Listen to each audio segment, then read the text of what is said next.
রাতে নামাজে দাঁড়ায় কান্না করলেন কেন? আবু বকর চোখের পানি ছেড়ে বলেন, ইয়া রাসূলুল্লাহ, আল্লাহর আযাবের ভয় আমি নামাজে দাঁড়ায় কান্না করেছি, একটা আয়াত পড়ে পড়ে কাঁদছি। ইন্নাল্লাহা আশতারা মিনাল মুমিনিনা আনফুসাহুম ওয়া আমওয়ালাহুম বিআন্না লাহুমুল জান্নাহ। আল্লাহ পাক বলেছেন, মুমিনের জান মাল আমি আল্লাহ কিনে নিয়েছি, বিনিময়ে মুমিনকে জান্নাত দিয়েছি।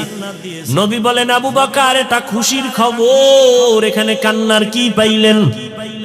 আবু বকর বলেন, ইয়া রাসূলুল্লাহ, আপনি জানেন আমি ব্যবসা করি, কাপড়ের দোকান দেই।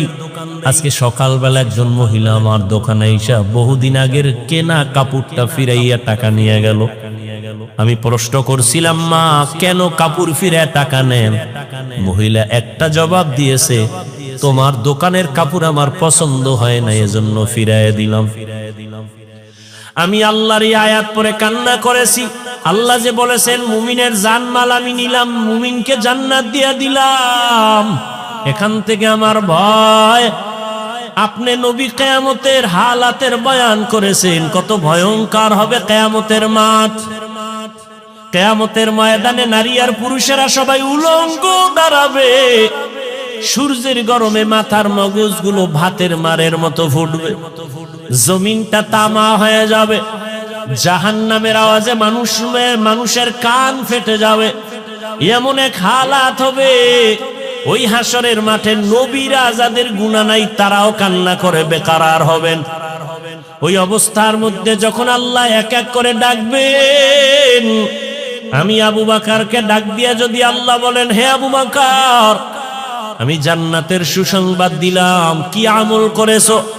আমি যদি আল্লাহর কাছে পেশ করি নামাজ, রোজা, তেলাওয়াত, ওই মহিলার মতোই যদি আল্লাহ বলেই ফেলেন, ও আবু বকর, আমার জান্নাত আমাকে দেও, তোমার জানমাল নিয়ে জাহান্নামে যাও।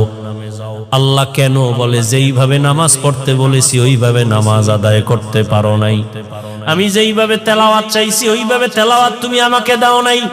আমি যেইভাবে জিকির চাইছি ওইভাবে মুহাব্বতের জিকির আমাকে দাও নাই। মানুষ দেখানো জিকির করেছো, মানুষ দেখানো নামাজ পড়েছো। তখন আল্লাহ যদি বেজার হইয়াই বসেন, আমার জাহান্নাম ছাড়া উপায় হবে না। আর হে নবী, আমি চিন্তা করে দেখলাম দুনিয়াতে সূর্যের গরম সহ্য করতে পারি না, জাহান্নামের আগুন আরো কত ভয়ঙ্কর হবে, কেমন করে সহ্য করব? এই ভয় আমি কান্না করেছি। রহমতের নবী কাঁদেন।